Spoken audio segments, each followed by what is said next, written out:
given that before I would open my mouth to say so, I know as a fact that what I'm saying is the truth, and I have absolute fact standing behind it. And because you have said so, let me explain myself. Over 2 years ago, I sat in this same studio, and I announced to everyone that there was a murder plot over my life. And I then went on, this was after I had submitted petitions to the DSS and to the State Commissioner of Police. Up until today, in this state, in a country governed by law, nothing has been done. Some of those persons are the ones busy going around threatening people again today. I've been coming to your TV studio for a while. This is the first time in years since I've been coming here that I'll see armed soldiers required to protect what is supposed to be free press. So we're dealing with a situation where even though we might pretend that we're dealing with normalcy, there is nothing normal about our situation. If the people are allowed to vote in a free and fair election, these people are over. That's the truth. They have no record to place before the people, only intimidation, blackmail, ethnic division, religious division, all sorts of divisions in order to keep the people from saying the truth of what they should be facing. Was it the Igbos that have been digging up roads in Lagos State over the last 24 years? Has the Igbos been the one that have stopped the rail that has taken 7 kilometers or thereabout that has taken 16 years to construct? Was it in the Igbo that stopped that?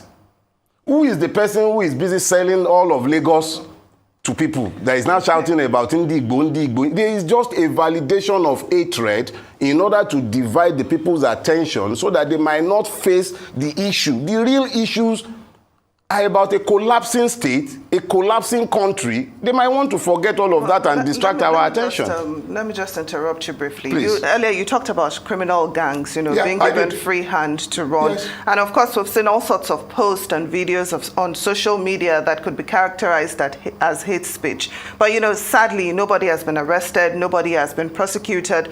So I'm wondering, is it that there are no laws against such, or is it that the laws are not being implemented? If the laws are not being implemented, how do we enforce that?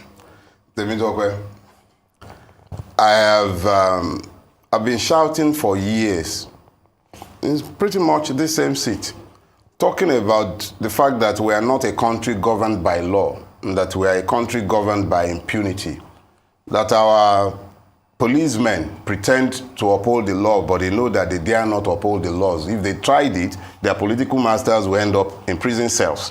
So what you end up having is the administration of impunity, and that is what governs Nigeria. So these people you call criminal gangs, that I will also call criminal gangs, they are not really criminal gangs in the classic sense. They are part and parcel of the governance process of Lagos State and practically the whole of Nigeria.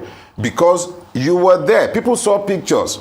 There, right there in broad daylight, policeman standing, the evidence of the state. In Yoruba language, you call policemen Olokpa. Olokpa actually emanates from the person who carries the staff of office, the Oba staff of office, is insignia and authority. So in the Yoruba's mind, the Olokpa is the symbol and representation of the state. You saw policemen at multiple locations standing aside whilst thugs, quote and unquote, we call them thugs, but they are not thugs. These are stakeholders in the governance of the state. The BBC had a documentary where they had MC Mushroom Pikin calling governor. That is what we are all pretending we do not see. And that is what they are hiding behind the hatred that they are stirring up all over the place. So you and I will call them gangs, because that tickles our fancy and it helps us to deodorize those who wear bow ties, wear suits, wear agbada, sit down in your studio and speak Dogon Turenchi to cover up for those who are carrying guns and are threatening everybody else's peace.